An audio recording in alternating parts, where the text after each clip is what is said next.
The first time I left my home country of South Africa, I was 26. It was one of those milestone moments for me. Other days, like the first time I signed my signature, it was at the FNB branch in Chatsworth Centre. I was a systems analyst at a bank. An analyst is experienced enough to work on systems, but not necessarily have the skills or desire to build their own. I had reached a level of seniority within the company that I was asked to go review the vendor's SDLC, which stands for System Development Lifecycle. It just means that I need to go and make sure that the way they build things matches the way we build ours, to ensure there were no issues. Thankfully, I wasn't alone. There were three of us, myself, our well-traveled manager, and Satemba, the lead developer. It was his first international trip too. The company was based in the city of Mestre in Italy, which is the mainland part of Venice, the same Venice, the Italian city, built over 100 small islands in a lagoon in the Adriatic Sea. It has no roads, just canals, boats, and bridges. It was a glorified business trip, but I didn't care. I was going to see TV in real life. We could have stayed on the mainland, closer to the office we were working at, but my manager, who knew what's up, suggested that for the same price we should stay on the islands and commute into the mainland every day by water, bus, and train. A lengthy commute, but great for sightseeing.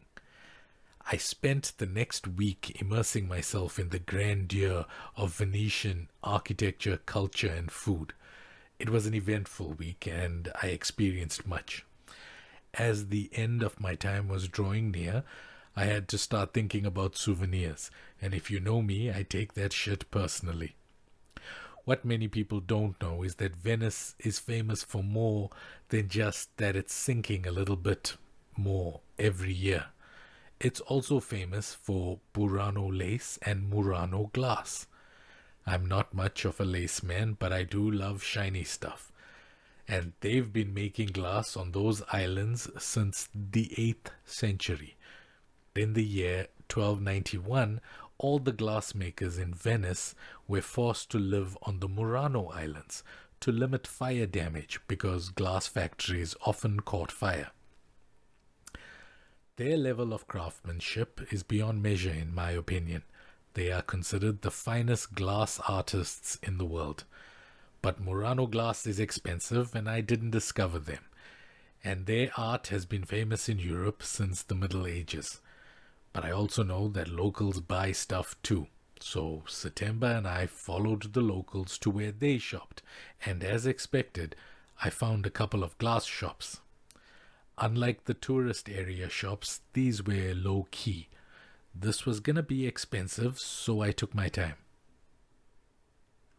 At one of the shops, an old man, likely the owner, came over and asked me if I needed help. Here's something I've learnt in my travels.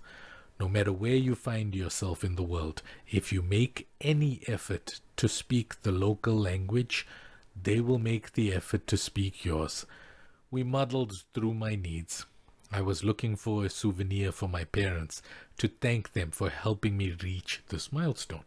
I wanted it to be special, and I really liked the underwater pieces that he had.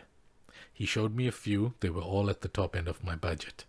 And then he pointed to one and said, "This one is special because it's signed." He went on to tell me that in Murano, you have to earn the privilege of signing your work. It means that you've attained master level. The average glassmaker isn't allowed to sign their work. I bought it, gifted it to my parents, and I think it still sits on their cabinet. Now, who knows whether he was being honest or just selling me a story to make a quick sale to an ignorant tourist. But that experience stuck with me. I knew I had to earn the right to put my name on something and then be prepared to back that shit up.